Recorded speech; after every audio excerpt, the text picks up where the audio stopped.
Ouça agora uma mensagem de Deus com Natália Monteiro.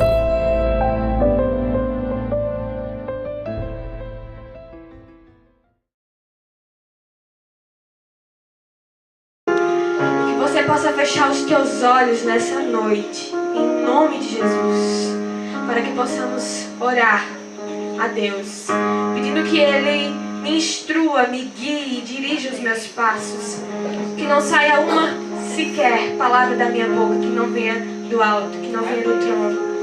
Ah, Jesus, ah, Espírito Santo, ah, meu Pai, eu reconheço que não há outro mais belo, eu reconheço que não há outro mais lindo, eu reconheço, Jesus, que em Ti estão as fontes de poder, de água viva, de felicidade, de restauração. Em Ti estão as fontes de transformação. Em Ti está o amor que supre, que enche, que preenche toda e qualquer lacuna.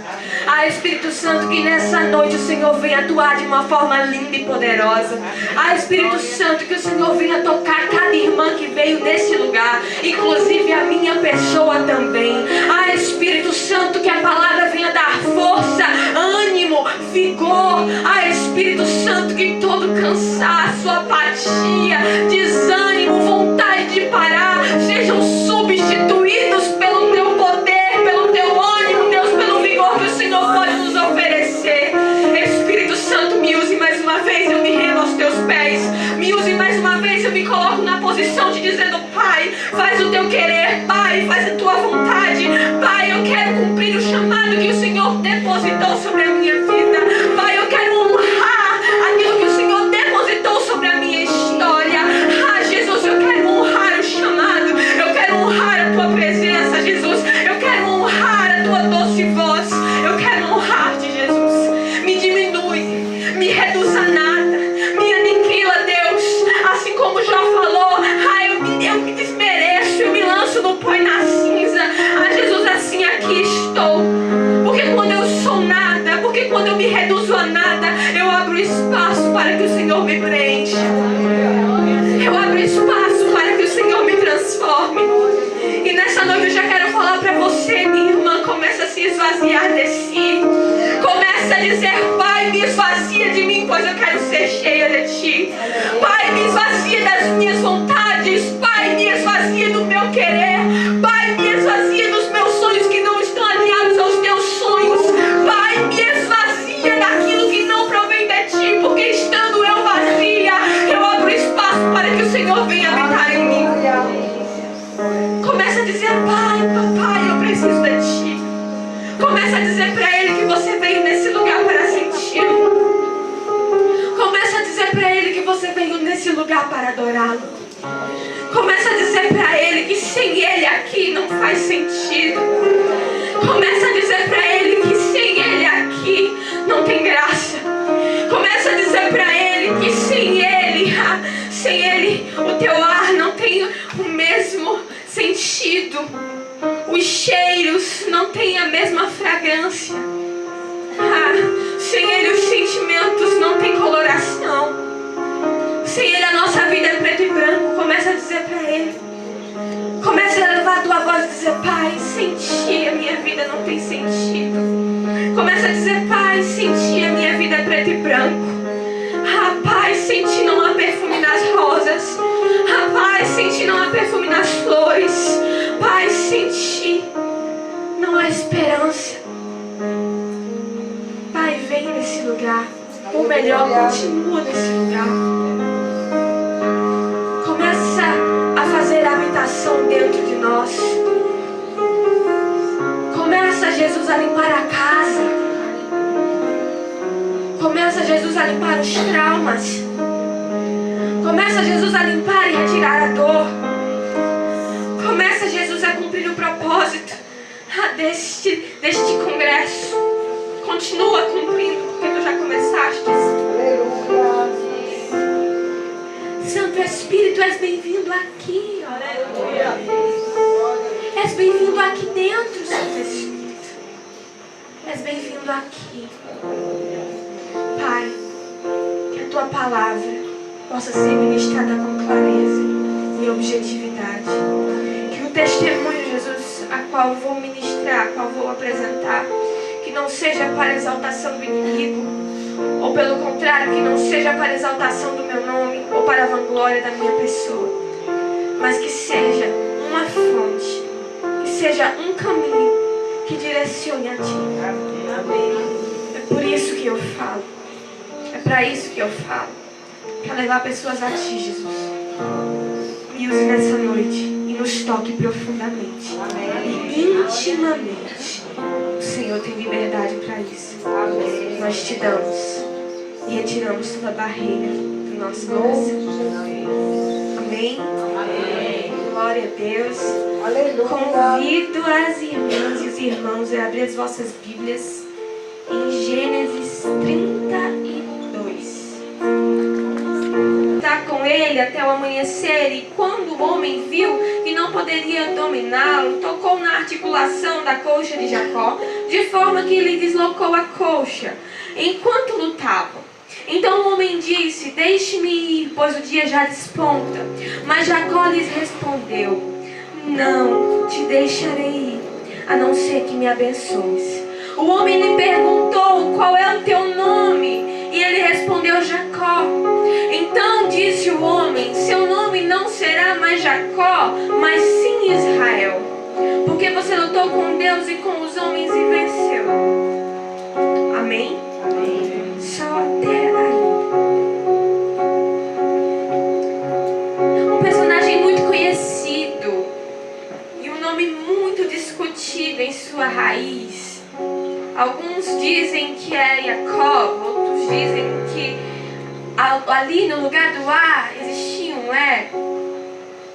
Mas a realidade é que nós não podemos fugir do que a Bíblia fala. Sua mãe lhe deu esse nome após o seu nascimento, estando ela grávida de Esaú e Jacó, ambos seus filhos.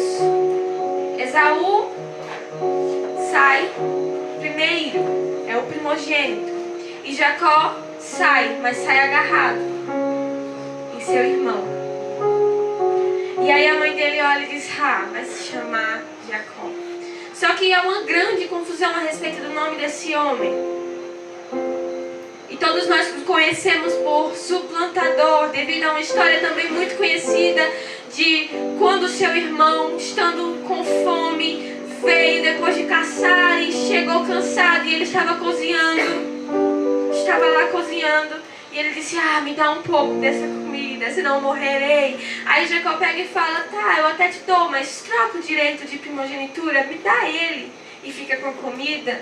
E o seu irmão, em um momento de êxtase, trocou o eterno pelo passageiro e disse: tá, te dou o meu direito de primogenitura. E mais lá na frente, nós vemos que Jacó, em determinado momento de sua história, ao saber que seu pai abençoaria o seu irmão com o direito de primogenitura, lembrou-se: peraí, eu imagino que Jacó lembrou e pensou: peraí, ele me vendeu esse direito. Esse direito agora é meu, mesmo ele não sendo o filho mais moço. O irmão havia trocado. Sim ou não? O irmão havia trocado. E ele engana o pai, não que isso seja bonito, e ele engana o pai com o auxílio de sua mãe, porque a Bíblia é clara em dizer que a sua mãe amava mais Jacó do que Esaú, e o seu pai preferia Esaú do que a Jacó. E com o auxílio de sua mãe, ele vai até o seu pai, se cobre de pelos e diz: pai, eu sou Esaú. Pai, eu quero o direito da primogenitura. Pai, eu quero a bênção que será proferida por palavras a respeito do meu futuro, a respeito do que terei, do que irei fazer ou deixarei de fazer. Mas anteriormente o Senhor já havia liberado uma palavra sobre a vida dos dois irmãos, dizendo que o mais moço dominaria sobre aquele que nasceu primeiro. Não sabia ele que estava caminhando para o cumprimento de uma história que já havia se iniciado anteriormente. E enganou seu pai. Aí seu irmão olha para ele e diz: você é um suplantador. Você é um enganador.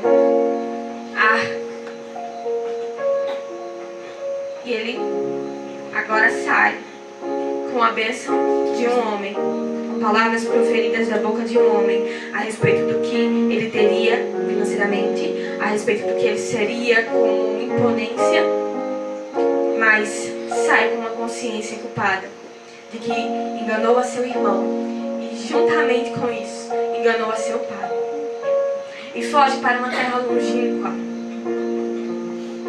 E o que eu quero trazer nessa noite, prometo tentar ser o mais claro e objetivo possível, é que esse homem carregava em si algo, um nome que lhe marcara, uma realidade que estava presa nele.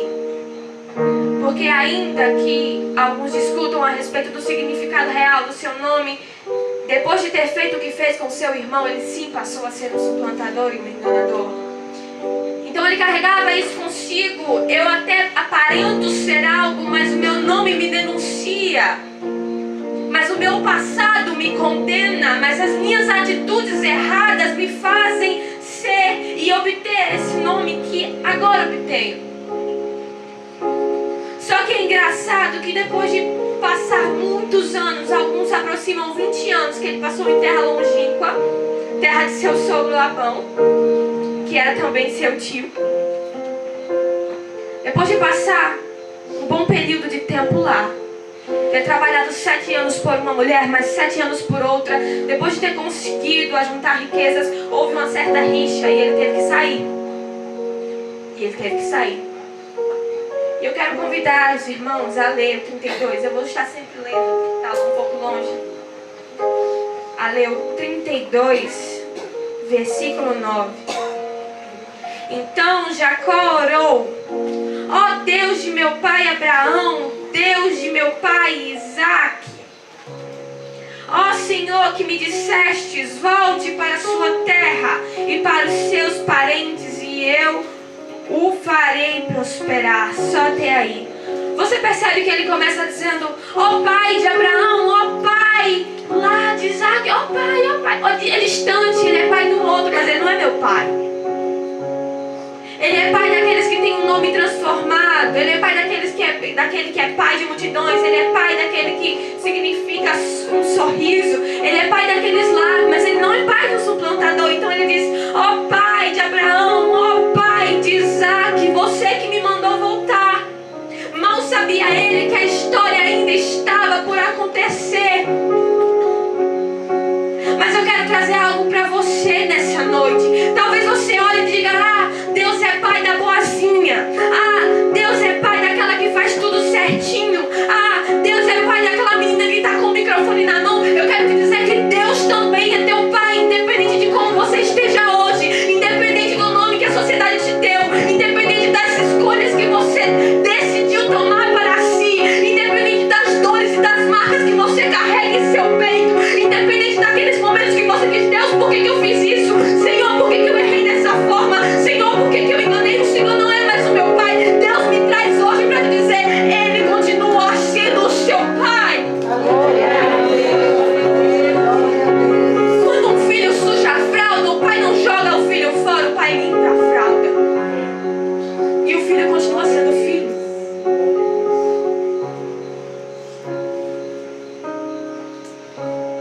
Em Provérbios está escrito que diz assim, se não me engano é 23, mas enfim, não me vem à memória agora o número certo, mas diz que aquele que confessa e deixa alcança misericórdia. Então, se existe um arrependimento no seu coração, também há espaço para o perdão de Deus. Também há espaço para o perdão de Deus. E esse homem agora vai encontrar com seu irmão depois de tantos anos. E a Bíblia fala que ele teve medo de se encontrar com o passado, angústia de se encontrar com o passado. Talvez você viva o seu hoje, mas não tenha coragem de olhar para trás.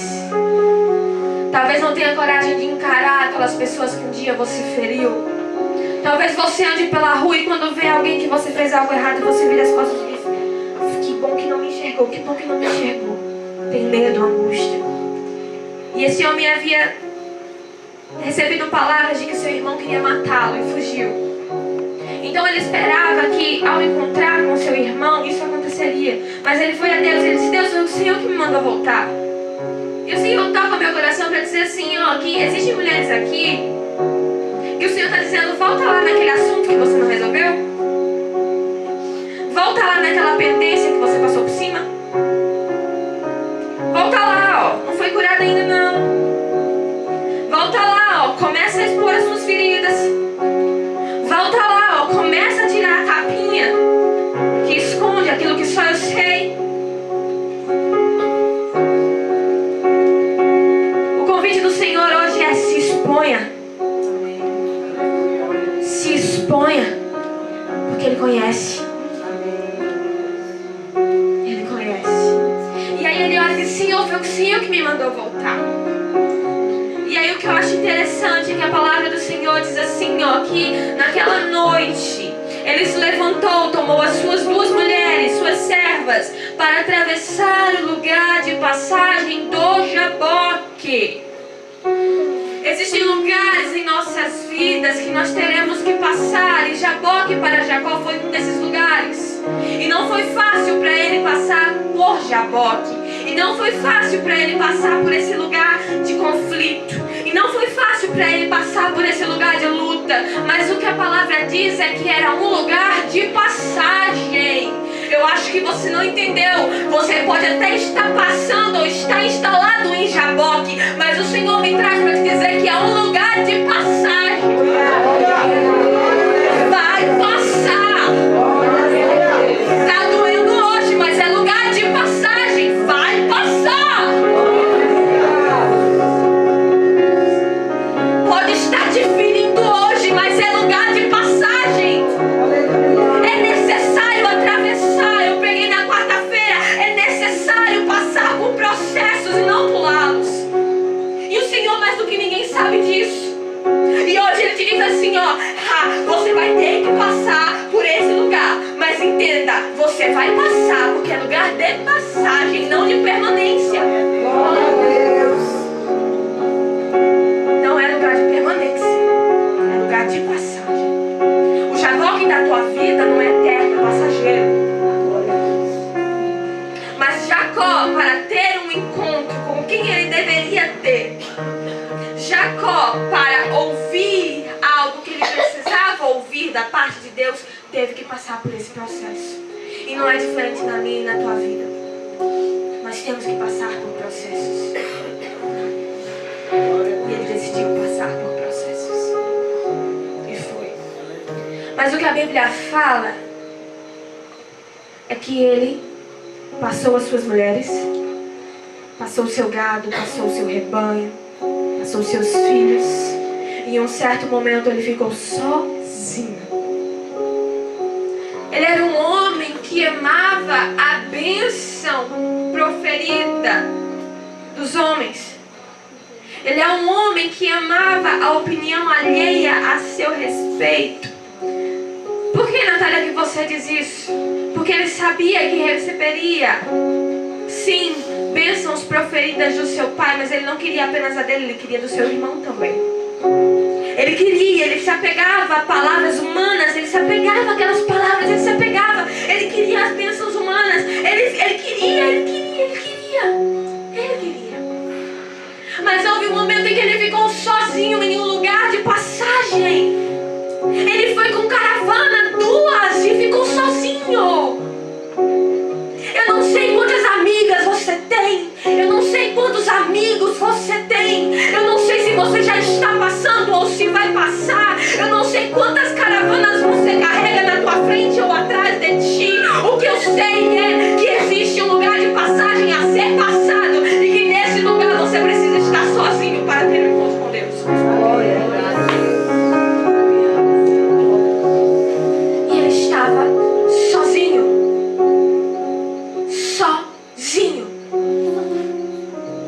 Sozinho, vai, fala, gostei. Vai, sozinho. Aí ela olhou, tudo linda, ela olhou e disse assim, sozinho. Ele estava só.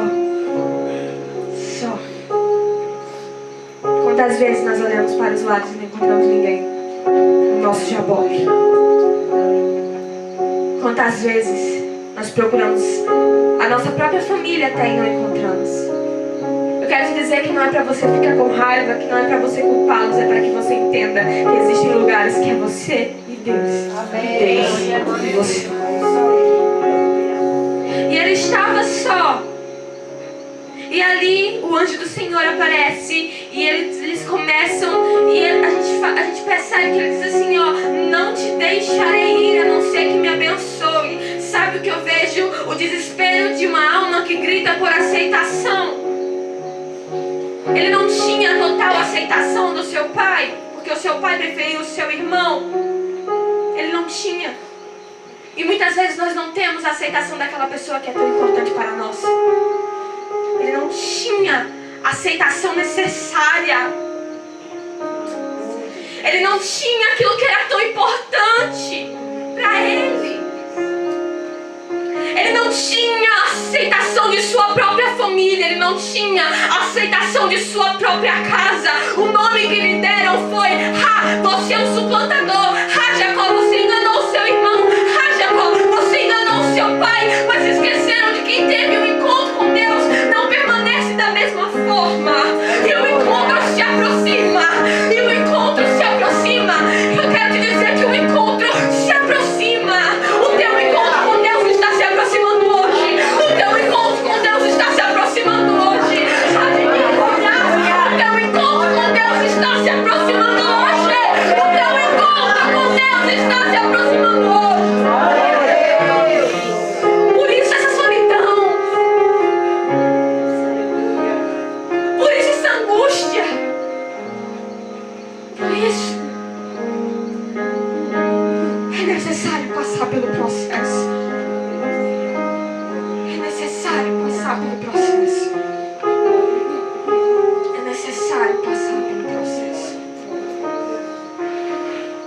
E aí ele diz: olha, Deus, eu percebo que tem algo diferente nesse homem, a qual eu estou pedindo tanto por uma bênção. Ele diz: olha, não sai sem me abençoar, não. Não sabia ele. Aquela bênção não era mais uma bênção humana, mas sim uma bênção da parte de Deus. Ele disse: olha, não sai sem me abençoar. E o que eu vejo, que eu acho interessante, é que ele pergunta como é o seu nome. Talvez o motivo de maior vergonha daquele homem fosse o seu nome. Talvez aquele homem tivesse até outro nome, porque queria esconder a sua real identidade. Trazendo para o nosso contexto, não que a Bíblia diga isso, entenda, pelo amor de Deus. Mas talvez ele preferisse ser chamado por um apelido, porque o seu nome lhe causava dor. Aí aquele homem pega e pergunta para ele: como é o seu nome? É como se ele olhasse para ele e dissesse assim: como está teu interior hoje? Aí ele disse: meu nome é Jacó. Aí olha para ele e disse: seu nome foi Jacó, agora você é Israel. Aí a palavra diz que é porque lutaste com os homens e com Deus e prevaleceste. Mas o que eu entendo é: seu nome é Israel, porque agora todos que olharem para você saberão que você teve um encontro comigo. Porque agora todos que olharem para você saberão que um dia você me encontrou, e quem me encontra não fica da mesma forma. Durante muito tempo da minha vida eu estive com o pensamento focado no que os outros pensavam de mim. Eu até conhecia a Deus. A minha história se inicia da seguinte forma: nasci em Rondônia, mas vim com mais ou menos 3 anos para Maceió, para morar aqui. Os meus pais, nesse período de dificuldade, começaram a ir à igreja, começaram a frequentar a casa de Deus, mas eles precisavam de coisas materiais. E quando essas coisas chegaram, infelizmente eles se afastaram. Mas sabe aquele vazio que a gente sente que fica ali? Eu sabia que eu precisava de Deus. E com 10 anos, eu comecei a ir a uma igreja batista perto da minha casa. E eu ia sozinha. A minha vizinha, que não era tão minha vizinha, mas morava próximo, frequentava a igreja. E eu falava, eu preciso ir com você. E eu com 10 anos de idade comecei a ir à igreja sozinha. E muitas vezes eu pedia, pai, mãe, vamos comigo. Muitas vezes eu olhava para minha irmã e dizia, vamos comigo. Por favor, vamos comigo. Eu me lembro do dia das mães, as irmãs da igreja com dó daquela menina de 10 anos, ia lá e me abraçava. Falava, olha, sua mãe não está aqui não, mas eu tô. E eu olhava e eu dizia, Deus, por favor, um dia eu quero ver a minha família na tua casa de novo.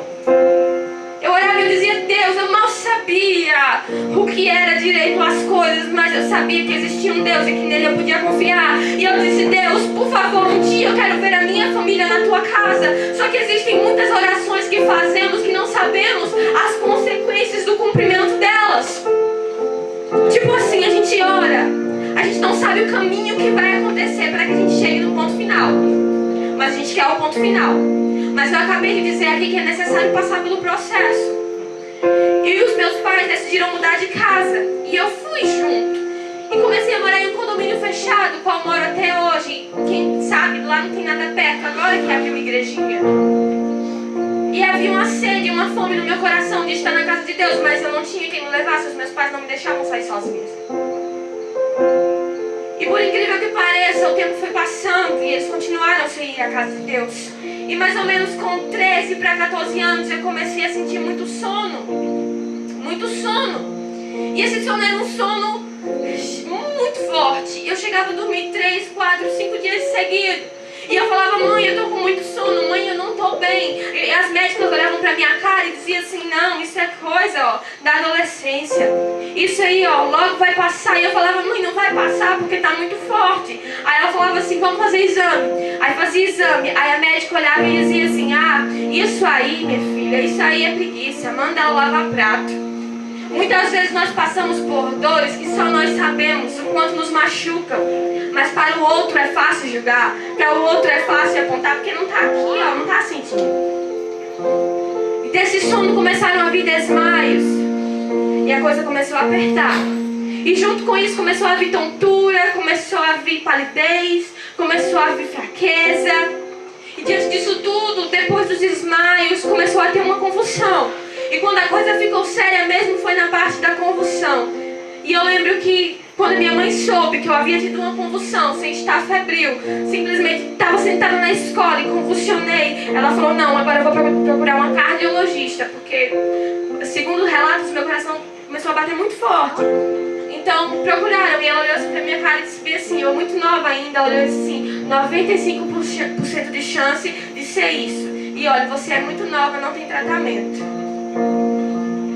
Olha, você é muito nova e assim, a doença na época, ela falou assim, essa doença é nova, tá? Há cerca de 10 anos em nosso meio médico, a gente não sabe direito como tratar e como você é muito nova, a gente acredita que com o passar do tempo você vai ficando boa. E aí ela falava, dava as instruções, se você passar mal, deite, estique a perna, levante, coloque pra cima. Se você passar mal, ó, tente não ficar em lugares muito fechados, tudo certo. Fiz o exame. Em pré-síncope, os meus batimentos e a minha pressão foram para exatamente 6/4 e bateu a mais de 140 por minuto. Em pré-síncope. A minha mãe entrou no quarto, eu já estava meio que voltando à consciência. E eu lembro assim muito pouco, mas entre abrir e fechar de olhos, eles já estavam ligando os desfibriladores. Não vou saber falar o nome, aquele negócio que faz vai, você levanta esse nome aí. Desfibrilador, acertei? Isso aí. E essas convulsões começaram a se agravar. E aí eu comecei a ter ataques cardíacos frequentes, crises de inconsciência frequentes, comecei a sofrer muito por isso tudo. E ao todo foram diagnosticadas 18 doenças, sendo 5 delas incuráveis. Não vou conseguir lembrar o nome de todas, mas algumas eram a síncope vasovagal, a hipoglicemia reativa, a hipotensão postural, foi diagnosticado um tumor no pâncreas, um nódulo no baço, ambos aumentados. Deixa ver o que mais. Eu tinha taquicardias frequentes, tinha bradicardia também. Gente, eu tinha tanta coisa. Eu só sei que ao todo eram 5 doenças incuráveis e 18 problemas assim subsequentes. E estes não podiam fazer o tratamento, porque, exemplo, se o meu coração bate muito forte, eu tenho que tomar um remédio para acalmá-lo. Mas se o meu coração bate muito forte, do nada para de bater, o que acontece? Pronto, era isso que acontecia comigo. E eu fui considerado um caso atípico da medicina, um caso que não tinha mais solução. E os médicos olhavam para mim e diziam: você é um desafio. Você é algo que até hoje ninguém viu. Você é algo que, não tem cura. Olhavam pra mim, eu muito nova, eu tinha que lidar com aquelas palavras e, não tem cura, não tem jeito. E as pessoas começaram a ter dó de mim. Anteriormente eu era uma menina muito atípica, eu participava das danças do colégio, participava de tudo que estava no meio, eu era a primeira da sala e do nada fui abatida com tudo isso, de uma vez só. E aí as minhas perspectivas do futuro foram destruídas, os meus sonhos foram jogados ao chão, o meu prazer de viver até então foi suspenso. E eu olhava e eu pensava: meu Deus, eu não vou poder fazer uma faculdade. Meu Deus, eu não vou poder dirigir. Meu Deus, eu não vou poder. Meu Pai, o que vai ser de mim? Eu não sei até quanto tempo eu vou durar. E por muitas noites eu pensava não acordar. E eu chegava a pegar o caderno e a caneta para escrever acerca dos meus problemas. Para que quando minha mãe acordasse e fosse me enxergar, ela visse que eu havia passado mal durante a noite e não teria acordado. Não foi muito fácil passar por tudo isso.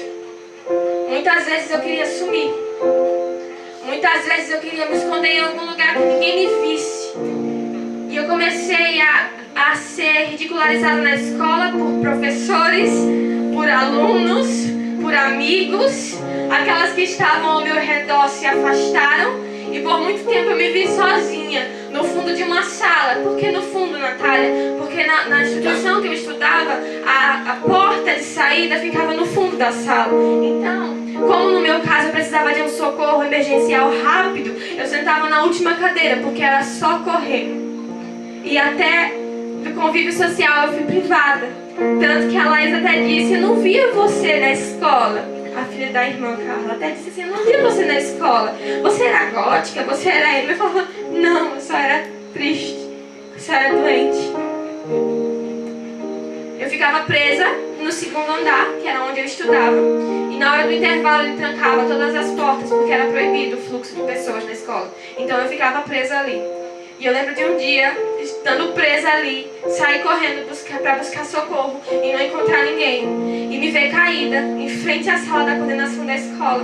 E acordar, depois de crise de inconsciência, sem saber nem quem eu era direito. Com as mãos em garra, com o corpo torto, com a boca tremendo, desfigurada, sem conseguir me locomover. E isso não foi 2 dias, isso não foi 3 dias, isso não foi 1 mês, isso não foi 2 meses, isso foi 4 anos.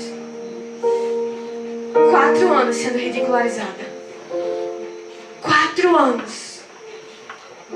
Olhando para os lados e vendo que o Senhor havia me dado novos amigos, mas eram os estranhos, os esquisitos, sabe? E colocaram o nome da gente de os esquizofrênicos. Às vezes eu estava na sala de aula e tinha que deitar, esticar a perna. E os professores sabiam do meu problema, mas eles faziam questão de pegar um microfone, olhar e dizer: por que é que você está deitada aí? Se levante. E ele sabia que eu não podia levantar. O próprio coordenador olhava para mim e chorava e dizia: minha filha, você não sabe do que estão falando a respeito de você. E muitas vezes ele mesmo ele disse assim: Natália, muitas vezes quando eles vêm falar, eu falo: porque vocês nunca presenciaram uma crise dessa, menina? Porque vocês nunca presenciaram uma crise dela. Realmente, eu ficava com as mãos em garra, eu me batia, eu me contorcia, o meu pé vinha parar na cabeça, a cabeça vinha parar no pé, eu ficava toda torta, voltava sem conseguir falar, voltava sem conseguir andar, voltava sem conseguir me locomover. E às vezes eles falavam assim: você quer avisar para os seus pais? Eu falava: não, daqui a pouco eu melhoro. Daqui a pouco eu melhoro. E chegou o dia de eu ter 3 crises convulsivas num dia só. Seguidas assim, tá. E eu fui expulsa da escola, mas não adiantando a história. Antes disso eu falei: não, eu não aguento mais que as pessoas sintam pena de mim. Não, eu preciso da aprovação dos homens. Não, eu preciso que as pessoas olhem pra mim e vejam que eu sou um ser humano e não apenas um poço de doença ou um saco de pancada. E eu comecei a olhar pra minha mãe e disse: mãe, eu vou ser modelo. Natália, você vai ser o quê? Eu falei: mãe, eu vou ser modelo. Porque em cima de uma passarela com uma maquiagem no rosto ninguém vai saber. E se eu começar a passar mal, eu corro, me escondo num cantinho, ninguém vai ver. Porque eu queria a aprovação das pessoas. Porque eu não queria que as pessoas soubessem quem verdadeiramente eu era, porque aquilo me machucava. Aquilo me feria. Entrar no meu quarto, fechar a porta e orar para Deus e dizer: Deus, a minha família está afastada, eu estou afastada, eu não tenho como ir para tua casa. E eu estou morrendo. E eu estou morrendo. Por dentro eu estou podre. Por dentro eu estou podre, Jesus. Os médicos já não querem mais me cuidar. As pessoas já não querem mais olhar pra mim. Eu estou podre por dentro. Mas por fora, uma maquiagem cobria. E eu ingressei nessa carreira. Comecei a desfilar. Se o João puder colocar o slide. Eu vou descer pra ficar melhor de explicar.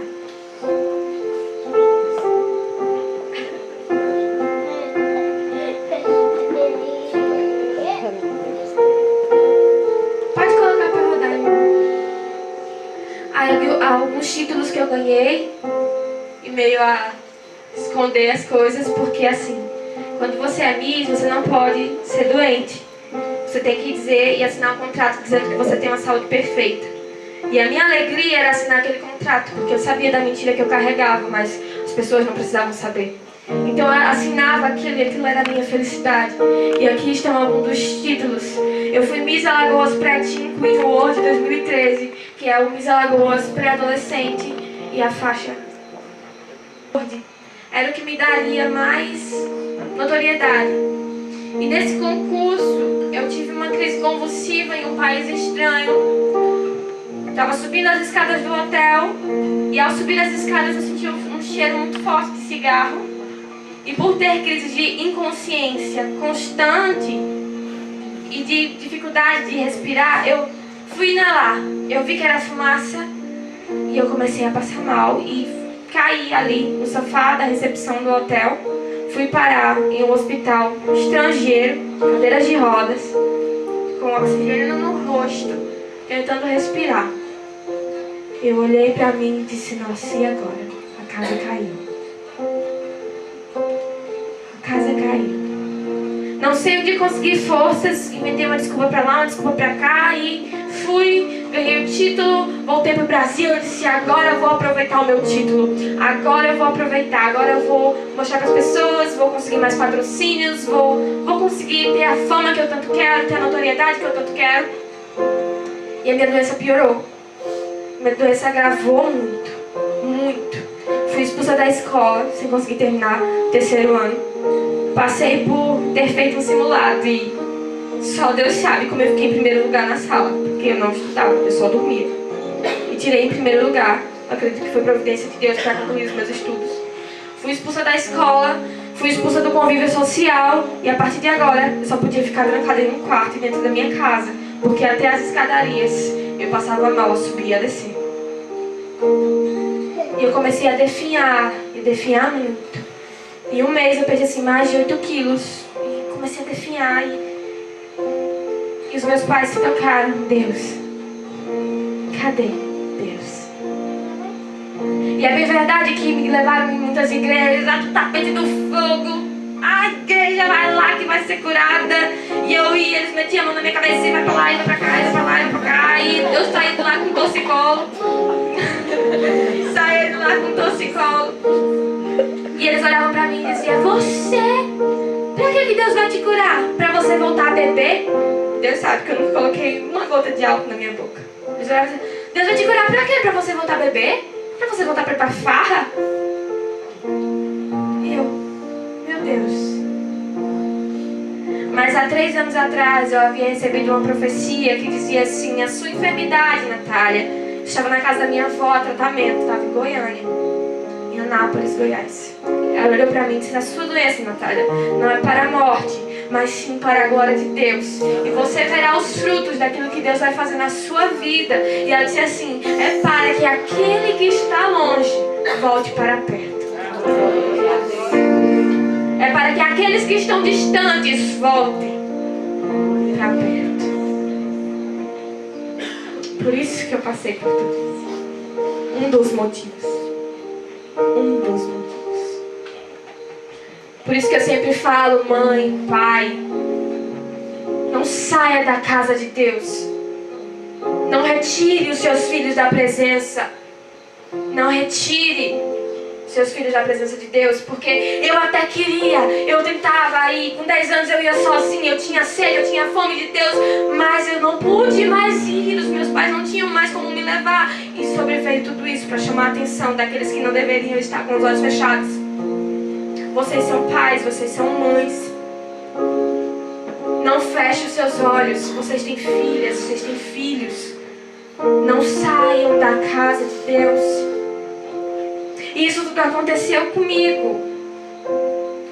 E aí um dia um pastor estava passando pela loja dos meus pais e me viu caída no chão. E eu lembro que ele perguntou: quem é essa moça? Eu tinha acabado de ter uma crise, tinha voltado da escola. E aí os meus pais falaram, ele falou: posso orar por você? E pode. E ele orou pela minha vida.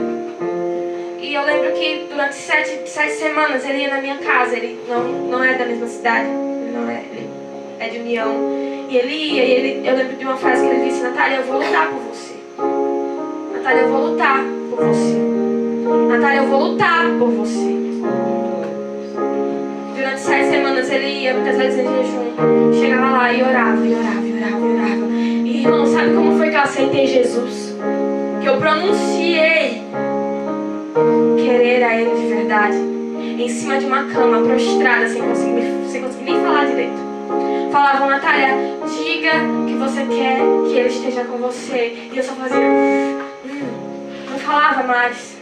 Tinha tido uma crise, estava paralisada em cima de uma cama, com as mãos em garra, com os pés tortos, com o rosto desfigurado. Só chorava e dizia: Deus, um dia eu escutei que tudo tem um propósito. Deus, se eu escutei que tudo tem um propósito, eu vou passar por tudo isso e não vou te abandonar. Em momento nenhum eu questionei a existência de Deus. Em momento nenhum eu duvidei que Deus poderia me curar. Em momento nenhum eu duvidei de que o Senhor faria o que Ele prometeu há 3 anos atrás. Em momento nenhum eu duvidei. É bem verdade que eu parei, analisei e falei: Deus, tá, tudo bem.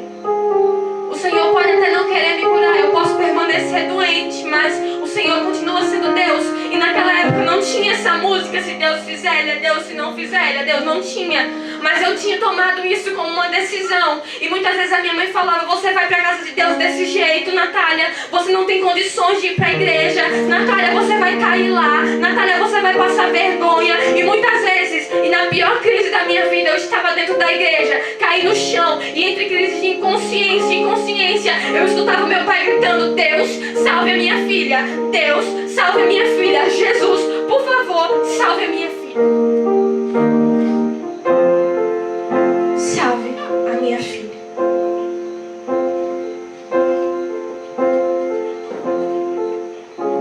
E eu tava ali.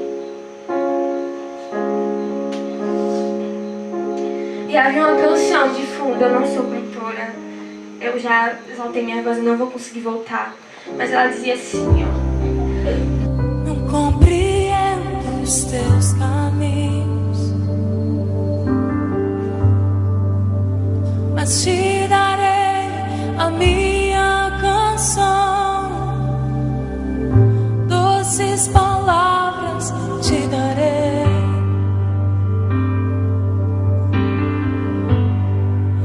Me sustentas em minha dor.